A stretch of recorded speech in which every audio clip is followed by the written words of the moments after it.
Yeah. It friggin' snowed. What? In October?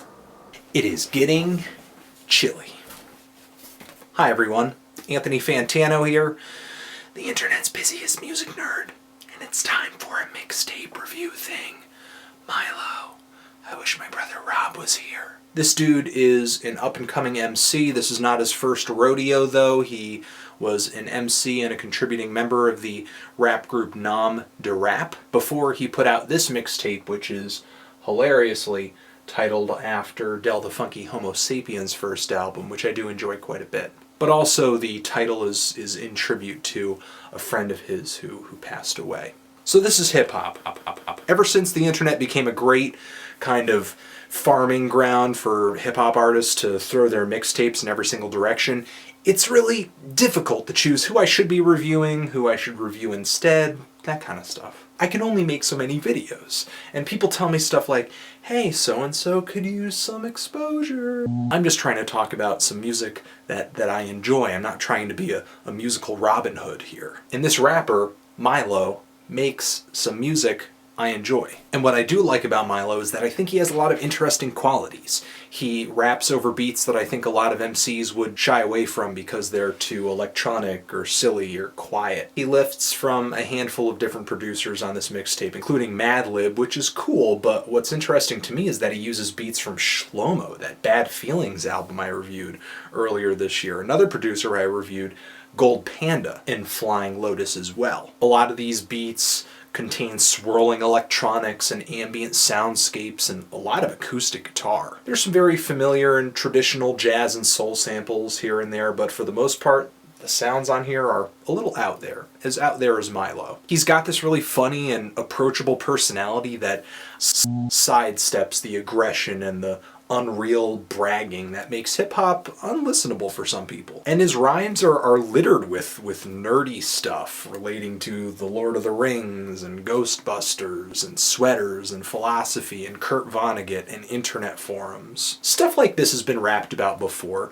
especially by rappers who a lot of people have labeled as nerdcore, which is basically hip-hop tailored for nerds by nerds. And the artists in this style have their merits, including guys like MC Chris and MC Frontalot, but I feel like them and a lot of MCs in nerdcore, or just people who get labeled as nerd rap or whatever, they take the nerd persona and they put it out there in a really kind of jokey, cartoony way. I never get that, ooh, I'm so quirky, I'm so nerdy vibe from this record, and I like that. Milo, to me, is just himself. He's exposing what he's really interested in. He's exposing his real personality for all of its strengths and its flaws. He's smart and cynical and funny and knowledgeable about nerd culture.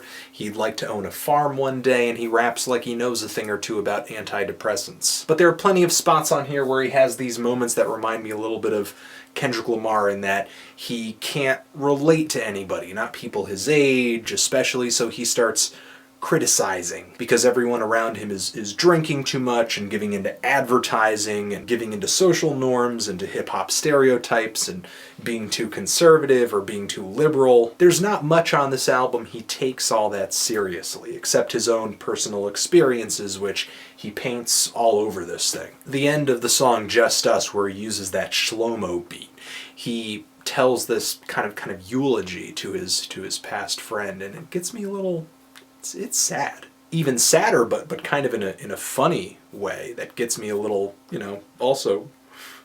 The track One Lonely Owl, at the end there are all these lines about growing old but still kind of wanting to be a rapper and be cool. There's even a line where he tells his bed nurse at the nursing home that he's swagged out. I like the song Mr. Doubtwriter, which is kind of about writing rap songs but then abandoning them because he's a self-defeating introvert. Now, as far as this dude's flow goes, just his rapping ability, he reminds me a lot of MF Doom, guys like that, with that very hypnotic, repetitive, low, kind of deadpan delivery. If I'm gonna get into an MC who's rapping like that, I really need to be into what they're saying. Thankfully, I feel that way about Milo. I think even though he doesn't exactly, he has a great ability to tell a story and drop some clever wordplay. As far as the negatives on this mixtape go, some songs on here just feel just too silly for words, especially Super Happy Sunshine Fun Club. There are a handful of tracks on here like that one and like the 6th track as well, the final track too,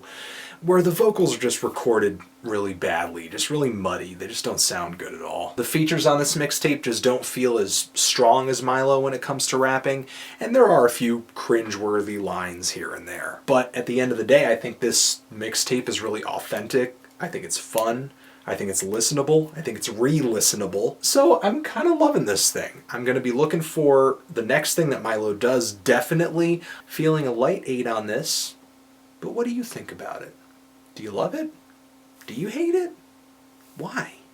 And why haven't you heard it? It's free. Just download it. Just look for a link down there. Anthony Fantano, Milo, forever.